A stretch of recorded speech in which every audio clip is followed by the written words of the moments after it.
It's so great to have you both. This is only our second office hours that we've ever hosted before. Last month we had Gurman join us, and that was super fun. And again, the goal of this hour together is for us to welcome the community, to ask questions, to engage with folks about what they're building with Inc. and what they want to build and questions that they have as they're facing it, and to build the community there. So I really believe in that mission. I think it's super fun and important. Thank you to those who have joined us and are listening right now.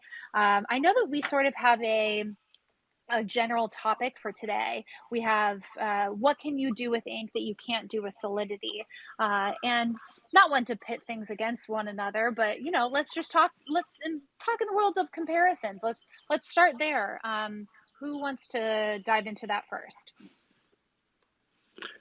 Well, I suggested the topic for today because it seems that from our from our interactions with developers in the smart contract industry, a lot of them have certain expectations about how things will behave, only based on their experience from using Solidity and Ethereum. So rather than kind of pitting, it's not a question of a competition. Rather, just a lot of people just aren't aware of the differences. Yes. They Yes. expect ink and pilot contracts to do certain things, and they behave differently. And there are certain things you can do that you can't do in EVM, so that you will be able to take advantage of. So yeah, that's Alex. Yeah, I mean, it's a question like the question that comes up often is like, yeah, so why should I use ink or Solidity? Like, what can I do what I can't do with Solidity? And the answer is like, there is not really one thing you cannot absolutely do without with Solidity. It's just like you are like, it's just much more fun to do it with ink because you don't have to do Solidity. And yeah, and of course it will run faster, so lesser freeze. So it's not really like, okay, you have to have. I mean, we're talking about true and complete programming languages here, so there's not really anything you can't do, right? So it's just like things are easier and nicer, on average, we think. Um, so yeah, that's it. It's kind of a hard question to answer. Usually, they're always looking for some. Oh, this one feature I can only have it with Ink, but that's not how programming languages work, right? It's like you can also like write everything in PHP. I mean, but would you want to do that? Absolutely. I think that's a very fair point. It's so nuanced, and it's not going to just be some massive differentiator in the sense of like some, I don't know, juicy tagline that marketing can use. Like, we want to be thoughtful about and helping people make that choice. Why would someone, I guess, from that perspective, choose to write with ink and over Solidity, for example? Well, let's assume to start with that somebody has already decided to develop in the Yeah, Substrate Polkadot ecosystem, and of course exactly. Okay. there is the choice of using Solidity. Also, well, let's leave aside the fact that you can actually run it against pallet contracts for now. So let's say you have a choice between using Solidity and targeting pallet EVM, which is essentially what you have on Moonbeam, for example. Possibly a couple of other chains are using the Ethereum and EVM pallets. So it effectively allows you to run Ethereum on a substrate-based chain in the Polkadot ecosystem. So now, why would you choose using Ink and pallet contracts instead of using Solidity and pallet EVM? Well, the first thing that comes to mind, and for me personally would be a big driver, is I like writing stuff in Rust. I think Rust is a really nice language. I'm not the only one. I think it's for several years in a row, it's been the #1 programming language on Stack Overflow Developer Survey, or #1 most loved programming language. So includes people who are not professional developers in Rust. But certainly there's a lot of mind share out there for Rust, and people like writing programs in Rust. And so if I want to write a smart contract, I don't want to learn a new language or or use Solidity. I mean, personally, and this is my personal opinion, I'm not stating it, I don't find Solidity particularly nice to work with. A lot of people think it's great and lovely, but personally not. So I assume there must be other people who are in the same boat. So there's that aspect, just the kind of enjoyment, and also having the whole tooling set that you're used to, and you're used to using Rust. It's just you're fluent in Rust. That would be a natural reason to use Ink. And maybe Alex would like to talk about some of the other benefits of using pellet contracts together with Ink. Yeah, that would be awesome. I mean, and those of you in the audience, I see someone has a icon that is a crab, so I'm hoping that you're a Rustation. But I think that that's a great shout out. Folks that love Rust, this is the space for you. And so, or someone who is curious to learn more, we will be a great landing place for you. So welcome to all, Rustations included. So yes, go for it, Alex.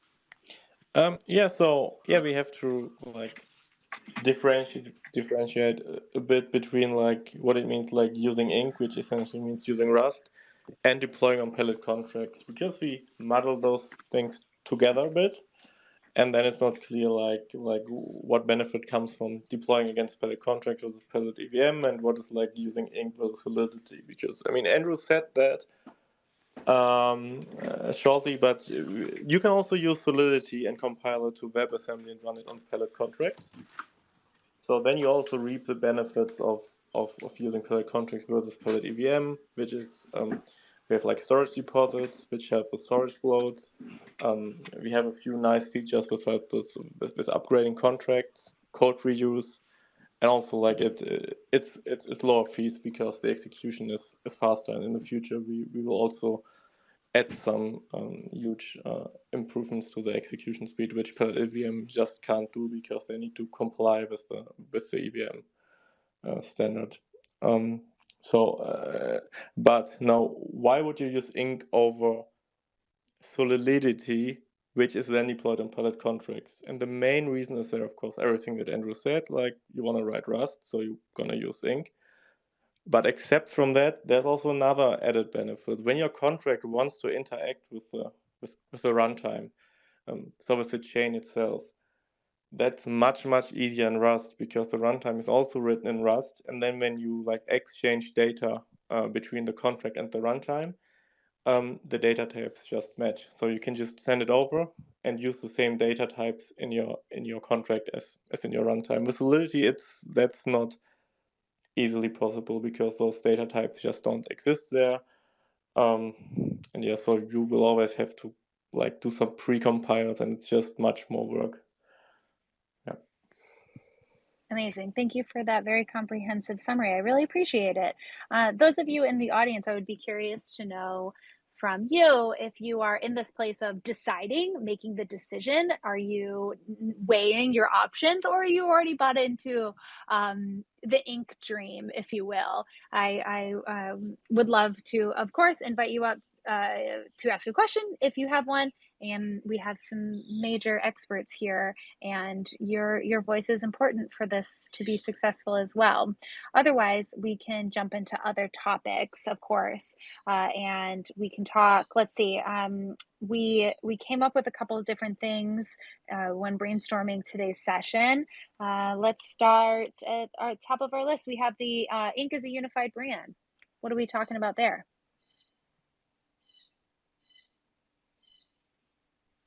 Yeah, I think Andrew should comment on this. Sure.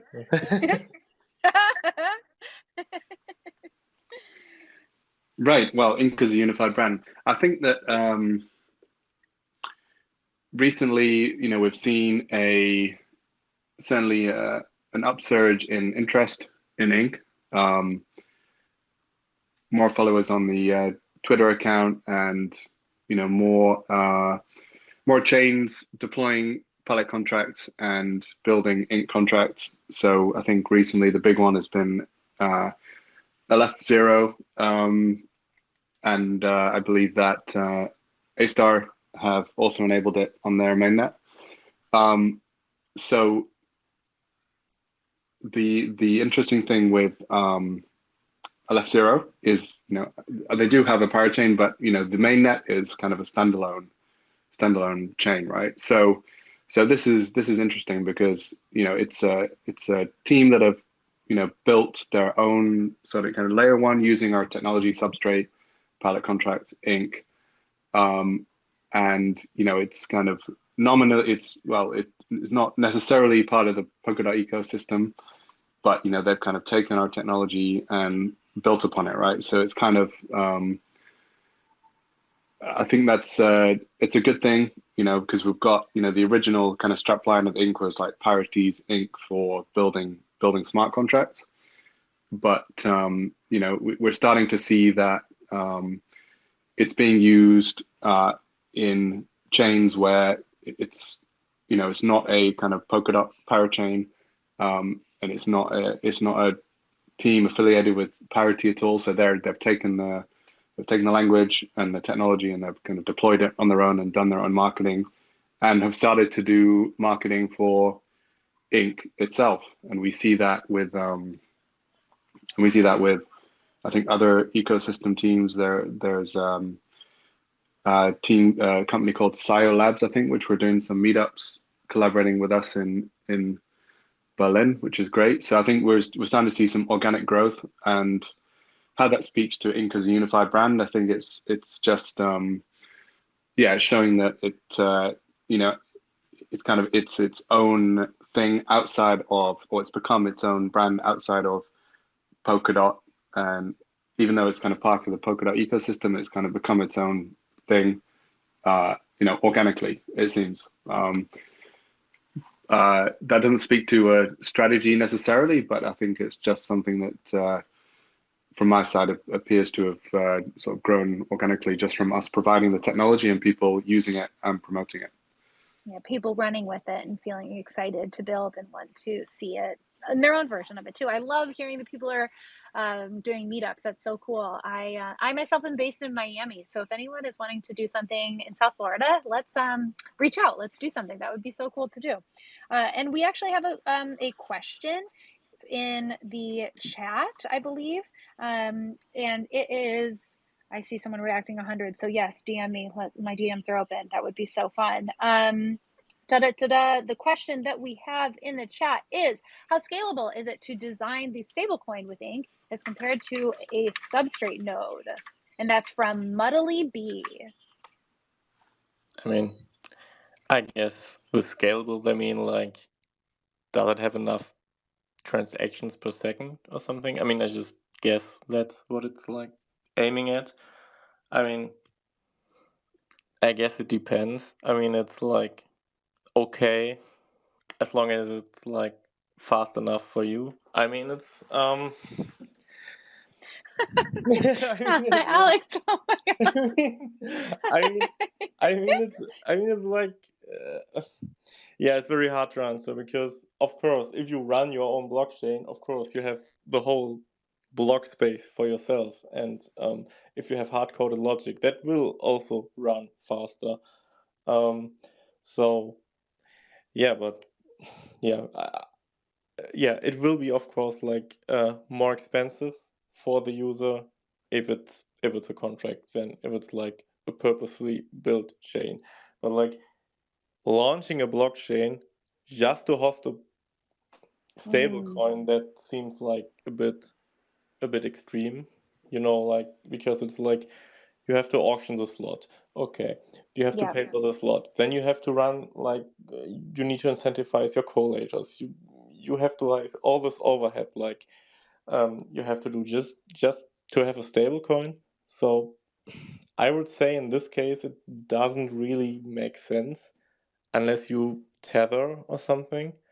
Um, yeah, I mean, maybe even for them. I mean, they're also like a smart contract on Ethereum, and it kind of works. Well, I think you're bringing up a good question, though, that some folks navigate as well. Builders out there, in the sense of when to write a smart contract versus when to go blockchain route, like to create that on its own. So, do you have tips and advice that you have? What are people weighing and I guess having to navigate themselves when making that decision? Yeah, I think write a smart contract unless what you're trying to do doesn't work as a smart contract. And Yeah, if you don't know, you probably don't want to create your own blockchain. I mean, it's kind of course, like the whole thing is like, okay, eventually you might want to be a blockchain, and that's a good option, but it's like, it's so much harder to do this, and I wouldn't look at like scalability as the first thing, whether I want to be a yeah, smart contract or like it's rather like, do I want to do things which are not possible as a smart contract? I mean, we call it like, I don't know, the platform for innovators. So if you come up with like some crazy idea and something new, then it's probably need to be a parachain, because as a smart contract you have like a really like a set thing that you can do. Like you like a guest on another chain and you play by their rules, you use their stuff. So if you have a stable coin, yeah, that's a smart contract. It's like, that's basically a no-brainer, unless you want to do some crazy stuff like incorporate some new zero knowledge things and so on and so forth. And yeah, so it's usually, yeah, I would, I think that's really helpful. No, you nailed it. I think as you said, start at the contract. Like, until you need it, stay there. And I think that, like, that clarifies it for me. It's just such a crystal definition for me. And just when I hear it and thinking, putting on the lens of someone who's like navigating it and feels the pressure to make their own change, like whatever. I just think start here, build with it, and then see where your pressure points are and where you need to add your own personal optimizations, etc. yeah, I think, I mean, I see often that people are kind of like puzzled with this decision and then like don't know what to do, because I think it's like this huge decision you have to do at the beginning. But if you just do a smart contract, you do it in Rust, you have to run Rust anyways to do a runtime. So, and you can always migrate later if you need to be. So I will always say just start with I Ink. love that. Then Yeah. yeah, so there's no like wasted time if you do that. It's such a good point, Alex. Thank you for saying that. Like, you can always migrate or upgrade, and you can become. It's something that it's not a you.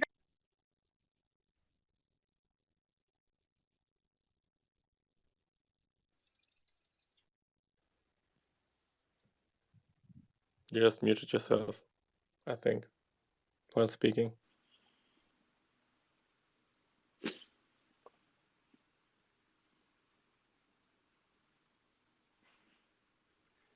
Yeah, well, I'll just pick that up then.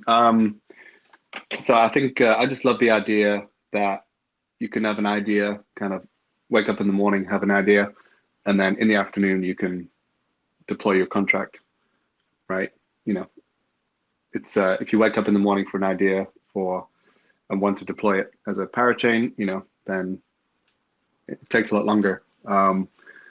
So yeah, the feedback cycle, it would be shorter for validating your idea, right? If you have an idea and you kind of if you build funds and build your own substrate node, and then deploy the idea, and then it's a bad idea, then it's a lot of wasted time, right? Whereas if you're with smart contracts, the feedback cycle is shorter, and you can find out quickly whether your idea works or not, Yeah, and iterate. proof of concept, right? Yeah, it's so helpful to be thinking about it from that lens, to know that it's possible in the future. Okay, so we have another question coming from the chat, and that is, and I think it'll go to you and Alex. It's is there a difference between EVM and pallet contracts for upgradable contracts?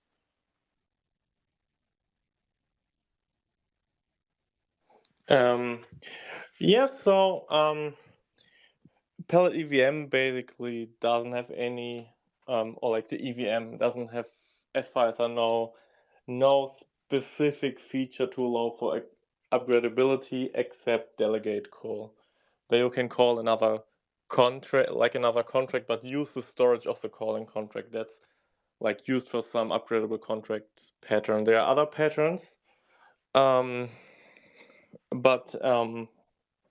on pallet contracts we also have delegate call, but we have another feature which is called set code. So it essentially makes this whole upgradable thing a bit easier. Because if you think about it, this whole delegate call, all these schemes, they're all like just changing your current code with extra steps.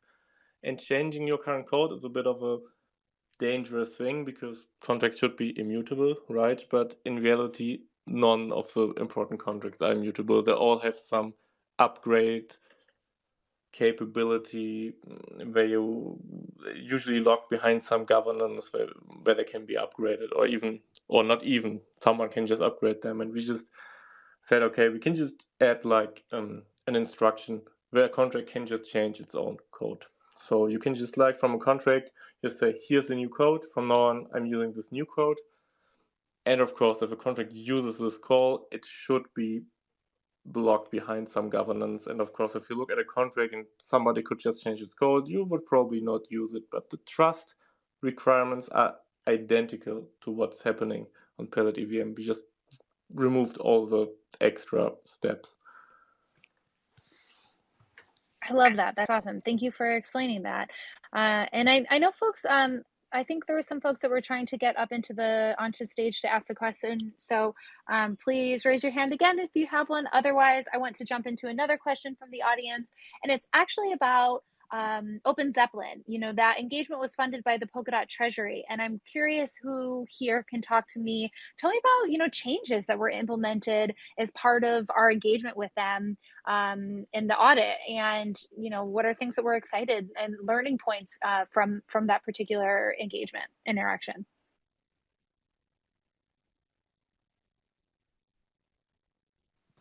Yeah, I think that's one for Andrew. Cool. Yeah, so I can talk about the issues that I was dealing with off the top of my head. So one of the big issues that was raised by the Open Zeppelin audit was around the use of custom selectors in Ink, which, by the way, is one fundamental difference between Ink and Solidity, right? So briefly, in Solidity, you know, the selector, which means the special identifier used to tell which message on your smart contract to call. I'm not sure what it's called in Solidity, the function that you call, that you invoke. The selector is kind of calculated from the name of the function, essentially. And it's done so as well in Ink, but in Ink you have the ability to override that with your own custom selector, right? So you can annotate your message with, you know, with a kind of with a selector which is 4 bytes. And the benefits of that is that the selector can stay the same even if you kind of refactor your contract and change the name of your message. The selector stays consistent, and also most importantly is for interlanguage interoperability. So like Alex mentioned earlier, you can also compile Solidity to WASM to run on Pellet contracts, and there's a language called Ask, which is assembly script, which can also target WASM against the Pellet contracts. So you have these different languages, and in order for a contract written in one language to talk to a contract written in another language, you know, without having, you know, if you want to call, say, an Ink contract from Solidity, if you have the custom selector set, then you can invoke the message that you would like when calling one contract to another. So yeah, the main benefit is for interlanguage interoperability.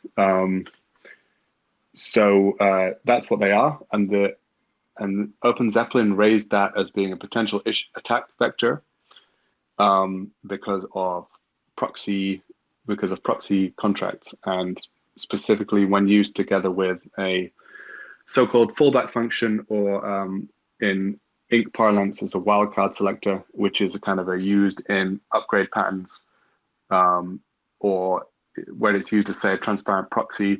So you have one contract at the front that routes messages to a logic contract in the background, which can be changed during an upgrade process. And I don't know whether you want me to go into more technical detail about that, but essentially they were saying that custom selectors allowed some malicious code to more easily be put in the proxy contract to intercept messages intended for the logic contract, thereby allowing a malicious contract author to do something unexpected.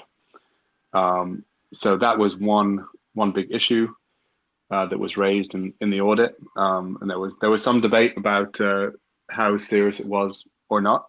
Nevertheless, we made a change to the language to address that and just prevent the proxy contract intercepting messages intended for the logic contract. So the thought was better to protect us from it versus, have the debate of whether or not it's a valid or like genuine concern. Is that kind of the process? Yeah, well, I mean, we agreed that it was definitely a vulnerability. So the debate was how serious or how likely it was to occur. But in the end, we decided it was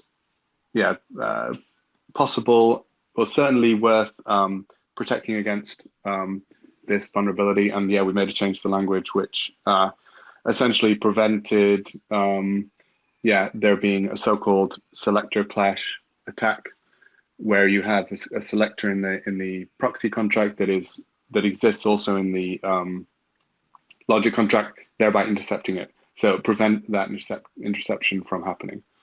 Cool. So that was just an example of one thing that we changed in response to the audit. I can't remember, to be honest, off the top of my head. There were several items, but that was the one that I personally was working on.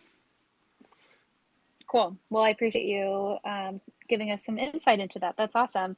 And it sounds like all good things happen from that, and major optimizations and just things that, make us feel better security wise and just in general. So I'm happy to hear from that. Another question that we have from the chat is, what do you think about the problem of non-deterministic contract builds and build verification?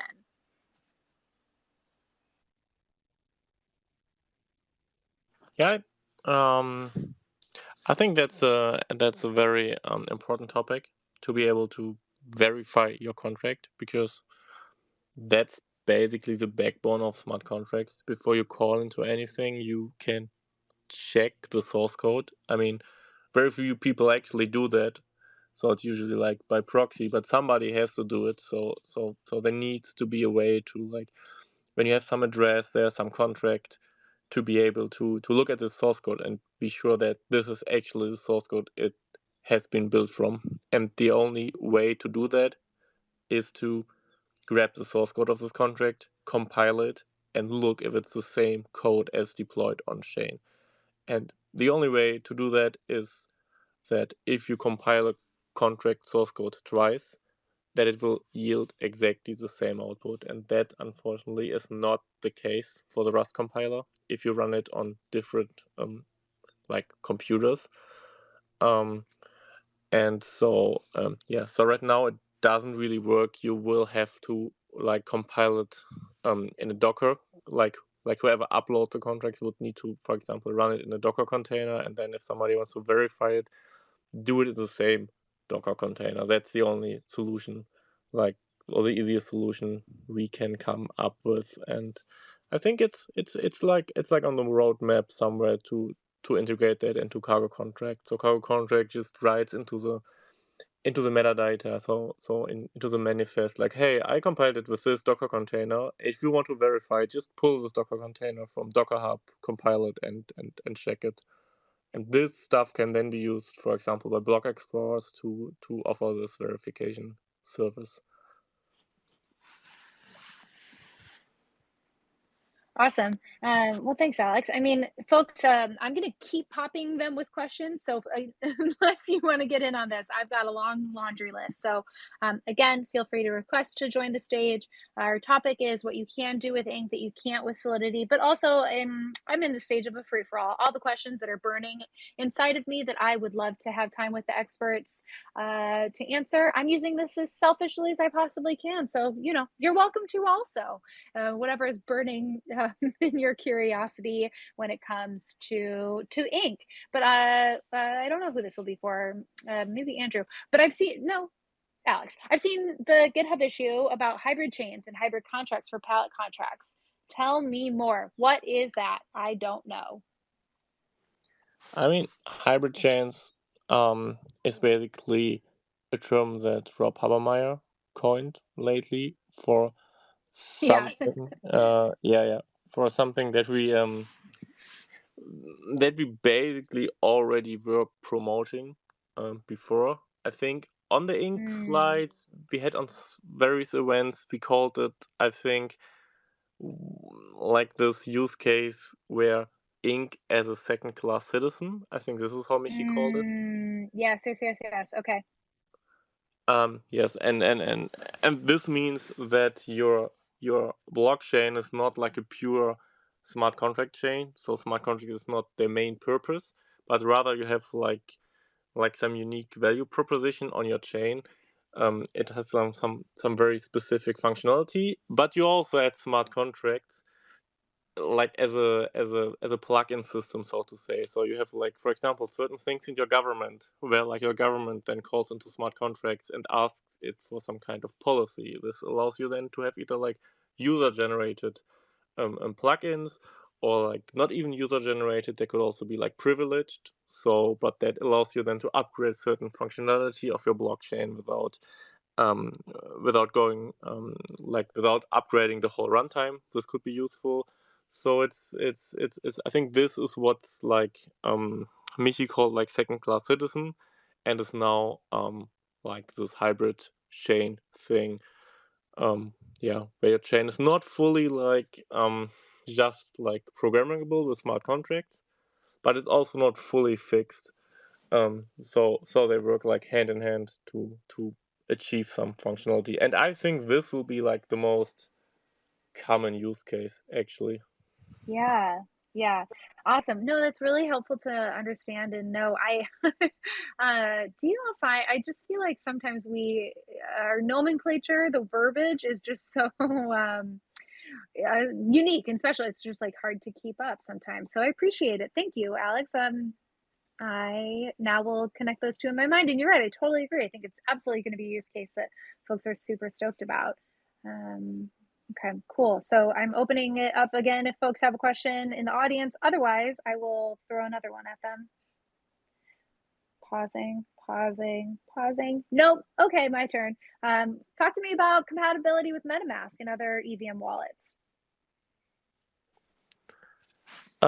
So I think this is what we identified as like a very important thing. So smart contract platforms are all about networking effects. So what do I mean by that? So even if you today are an ink enthusiast and want to do everything with ink, most of the time you can't, because the ecosystem is EVM based. So like everywhere where like an EVM contract is expected, you can only plug an EVM contract. So even though you want to use ink, you can't, because the incumbent has huge networking effects. And how do you break those networking effects? By being compatible, right? Usually in like the Web 2 world, you can't be compatible because like all the interfaces are closed, and the incumbent will do everything in their power to make you uncompatible. Because if you're the incumbent, you're not interested in compatibility. But fortunately, we are in Web 3, so we can be compatible. And the way we do that is essentially, so the first step is to be like able to call pallet contracts via the Ethereum JSON RPC. So just like when you use Moonbeam, your node looks like an Ethereum node to your off-chain tooling, to your JavaScript stuff, and so on.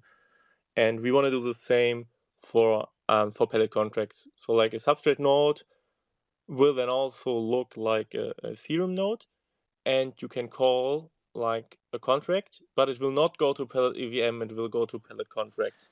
And so the pitch there is that you can ask like some builder, hey, you can write your stuff in ink, and to your users it will just look like Ethereum, so they can still use MetaMask and they won't notice. And this is usually like a much better thing, because you only need to convince like some big builder to do that, and he can take all their users. I mean, if they need to convince their users to install like some Polkadot specific extension in their browser, then the discussion usually is already over. But if you can say like, hey, it looks like MetaMask to them, then it's fine. Yeah. But we still need to differentiate between like the other thing, like what about like developers? And that's much harder, like to allow like developers to use like hardhat on and so on for Pellet contracts. That's like a non-go right now, because that's much harder. So the thing is, as developer, you still need to be aware that you're doing like ink and Pellet contracts, but then you can just replace your contract and your users will never notice. So that's the idea here. And there are some certain challenges to do that. We need to support Ethereum ABI in ink. That's like the biggest hurdle. But I think this can be done, and I think this will give us like a much easier pitch when we approach people with the idea of using ink. I love it. Hell yeah. I think just from thinking from those perspectives, that makes a ton of sense. I hope that this is feeling, I don't know, I've got a fire lit inside of me listening to you talk about it. It makes so much sense and it's so exciting. So I hope folks in the audience are feeling that way as well. Andrew, I want to hear from you. I want to hear your voice and curious to ask you just in general, what are you working on right now in the world of ink? Yeah. So really the next thing we're working towards is Ink 5.0. Yeah, recently we did 4.0 release, which was a long time in the making. But that was a lot about removing stuff, taking stuff away, making the code smaller. And that was the kind of main thrust of that release, and also putting something out that we would support officially for a long time. We had pre-releases before, but yeah, 4.0 was our first major release in a long time. So 5.0 will really be about adding stuff. And one of the things that we want to improve in Ink is kind of improving multi-file development. So making it easier to split your contract that you build across multiple files, and to share common stuff between contracts that you build. And specifically, the one thing I'm working on at the moment, which doesn't sound super sexy, but is kind of useful if you're building big contracts, is allowing to share events, event definitions between contracts. As an example, I guess everyone's familiar with the ERC20 standard. If you have a standard such as that, then that might define a standard set of events. For example, transfer. The transfer event is raised when you transfer funds from one account to another. It's a very simple event, but there's a kind of a whole set of events that might be common for that standard.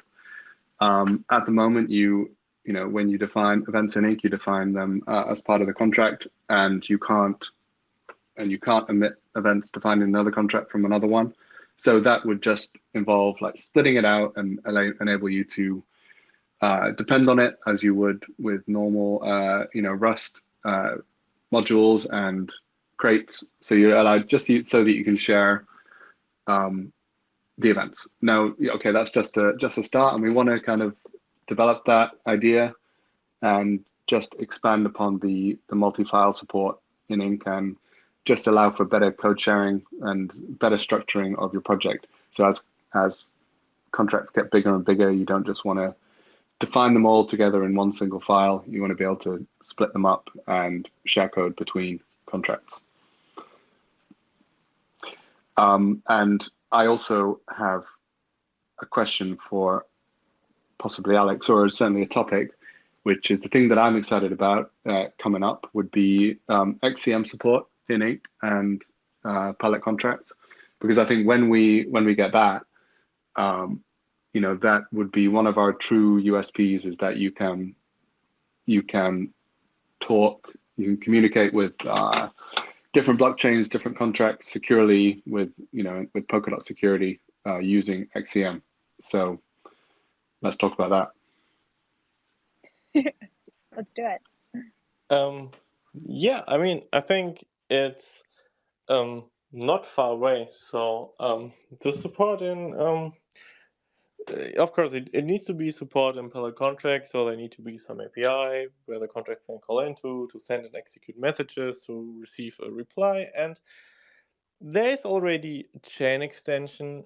Like a chain extension is a way to extend palette contracts, and it's written as a chain extension for like technical reason. It's not important why, which allows you to do that, but it's like not production ready. I just cooked that up, and then other things got more priority to do that. But it's basically works. It just needs like polish. You need to go over the design again and like finalize the design. Like one open question is like, how do we receive replies? Do we want a callback? Do we want the contract to poll?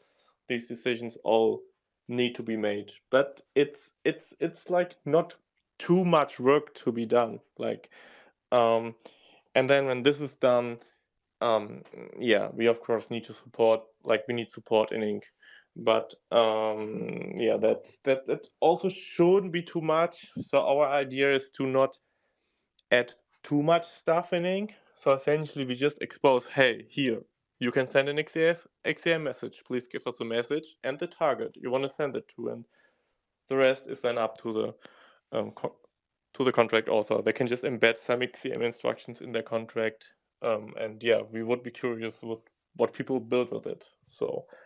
And maybe we will build some abstractions. Other people will build some libraries on top of that. So that's the idea here. So it will happen in the next few months for sure.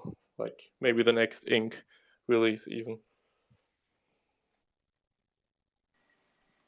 How exciting. So it sounds like there's a lot to look forward to in the near, not so distant future. Do we don't have do we have a date that we're aiming for 5.0? Soon. No, I don't know. Not at the moment, no. But possibly where are we now? Q2, possibly Q3. Yeah, towards cool. the end of summer, after summer. I love it. Okay, cool. Well, thank you both. I have another question from Stack Exchange. So pulling things from all over the place, question wise. But when it comes to solutions for managing complex dApp deployments, Swanky there yet? But what are those solutions? How would I approach that from your perspective, point of view? Sorry, complex dApp deployments. So I guess you're talking about sort of multi-contract setups. Is that? Yeah, correct. Exactly. And so I'm looking at this specific question in general from Stack Exchange, and I can read that too if that's helpful. But we need to deploy a set of, Okay, I'll see the link. Okay. I'll have a quick read of it, and then you carry on talking it. As I read it, okay. So we need to deploy a set of several smart contracts cross-compiled from Solidity to Wasm, and maintain that deployment, deploy new contract instances, and migrate them once in a while. So what we ideally would like to use is sort of a hard hat deploy, but for Substrate. We are wondering how other Datsama ecosystem protocols do that. Swanky's a good start, but like one level too low. You still need Well, sort of a runner that checks that contracts have been deployed yet, which ones should be redeployed, and then run deployment scripts that involve Swanky. Suggestions would be much appreciated. well, I see that somebody who answered that specific Stack Exchange question is on the call. Dennis, do you want to explain what you're doing at A0 Domains with and how you're doing that? Because actually, it's something that I've never personally done. That's cool. Dennis, if you want to suggest or request a speaker, I think that there should be a button. It would be so fun to get you up on stage. Technical difficulties of a Twitter space sometimes, though, would potentially prohibit this. Oh, there we go. Hello, welcome. Hey, great being here. Can you all hear me? We can. Thanks for joining. Yeah. Referring to that question, yeah, when you want to deploy like a set of multiple smart contracts that also depend on each other, you basically have multiple routes you can go. Like one is leveraging cargo contracts, CLI, of course, and build some rather complex bash script on top of it. And the other one is going the JavaScript route and using Pocket.js or maybe even Copy.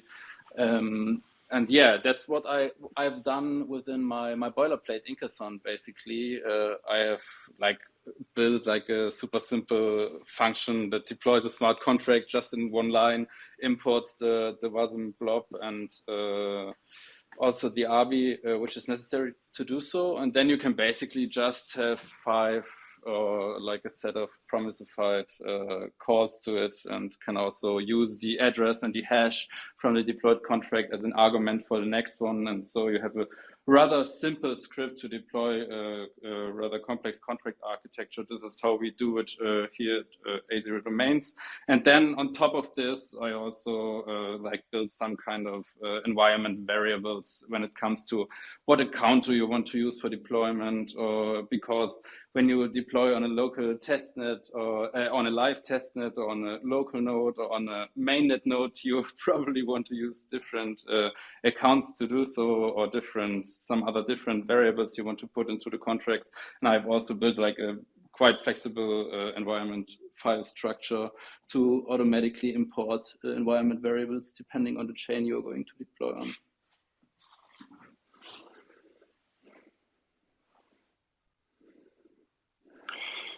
Yeah, and that sounds like the best approach available at the moment, because there isn't custom tooling. And the question mentions hard hat deploy, right?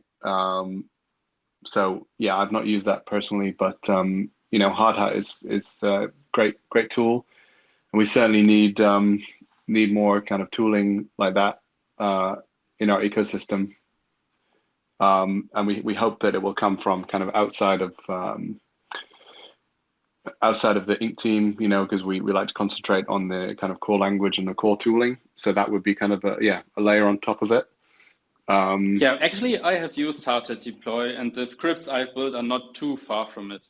Hardhat is also JavaScript based, so I think people know how to use Hardhat deploy would get comfortable with rather quickly. But of course, I agree. There is like a need for some like generally available tooling, which also becomes somehow the industry standard for deploying contracts and make them easily accessible in the front end, of course.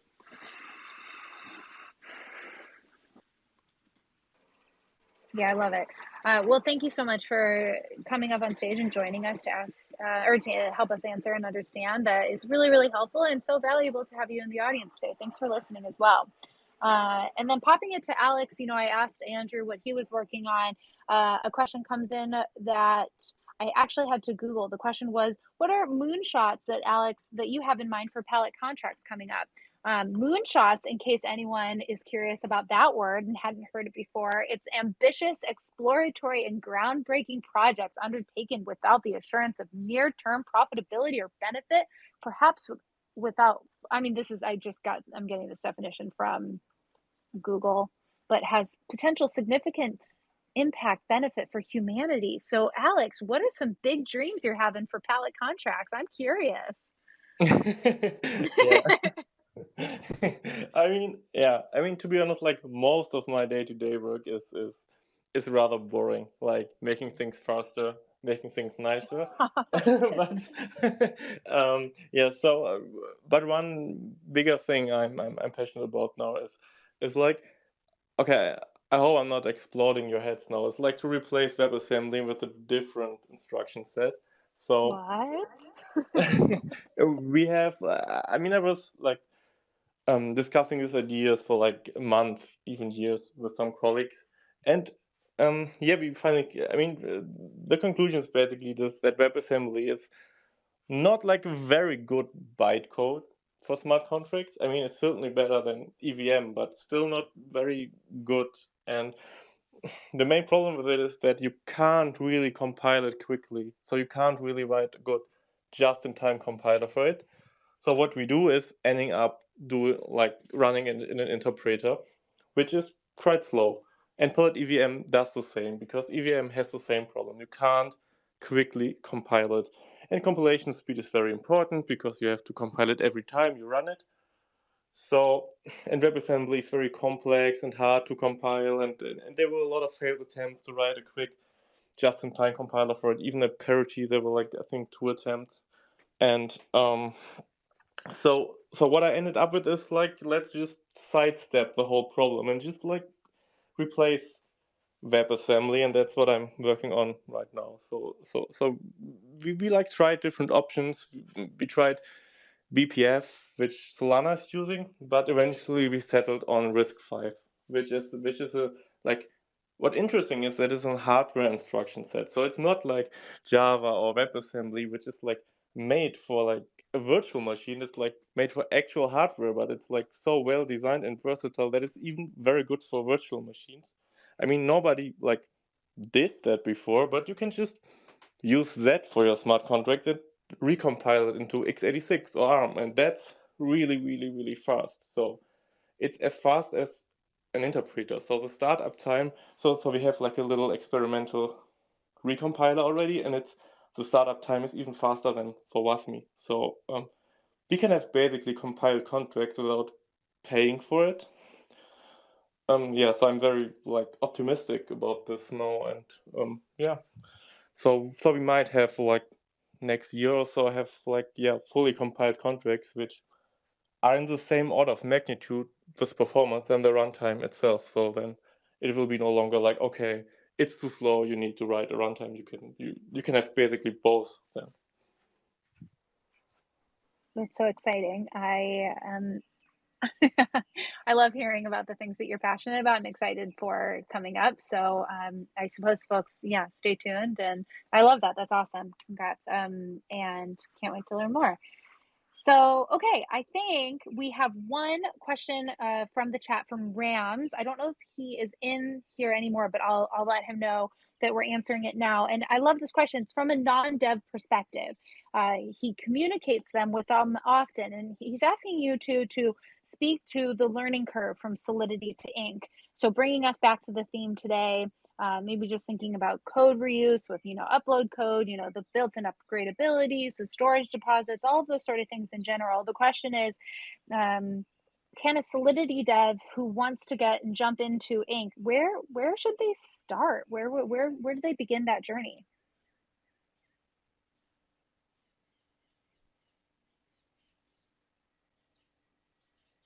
I'm not the best person to ask about that. I'm kind of my day to day is kind of in the guts of ink and the tooling. So I know that we have some landing pages which will give you resources. I think used on ink. I think that's where I Yeah, would that's start. kind of, Go to I used guess on ink that and was then, my gut thought was just to reply and give that link to the tweet, to the question. mm-hmm. And for me, I feel like that's, if I were answering, it would be to start Yeah. there, start your journey Yeah. there to, Yeah. and begin the tutorials, start there, play with it, get your hands dirty, build, and see what failure successes you have. and then continue joining these and bring your questions, I suppose, right? And also, we're on Stack Exchange.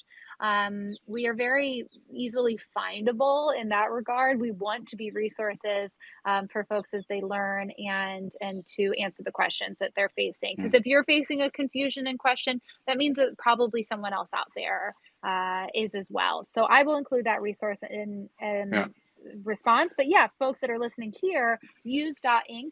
I would say is like the landing page, the starting place of where to get going in general. And what personally I would do is just try and get something working as quickly as possible. Write a simple contract, deploy it, interact with it. Just to give you some quick rewards, and then you can kind of go from there. I think that's a good way to go for learning. Instead of reading a bunch of stuff, find a quick tutorial that kind of goes from zero to deploying contract.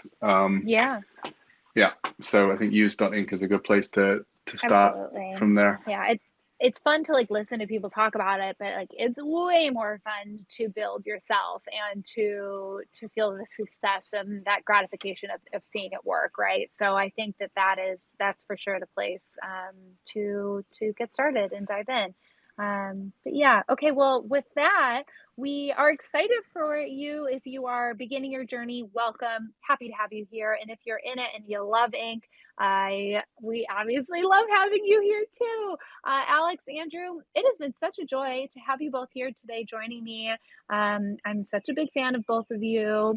And yeah, I really appreciate you sharing your wisdom, your advice, and all of your knowledge of what's coming up next in the world of Inc. Thanks very much. Cheers. Of course. And of course, everyone listening, stay tuned for our next one. The first Wednesday of the month will be June 7th. And we're stoked to continue this journey. If it's helpful for folks, definitely let us know. When we announce them, bring your questions and bring your curiosities of what you're excited to be building with Inc. So for the next time. And with that, I will say goodbye. Thank you so much, Alex. I see you unmuted. Any final words? No. No, thanks for having me. Of course. Bye-bye. Bye. Yeah, Lauren. I think you're both awesome. Lauren, thank you very much for hosting this and keeping the conversation moving. Thank you. Oh, you got it. I will talk to you all soon. Goodbye, everyone in the audience.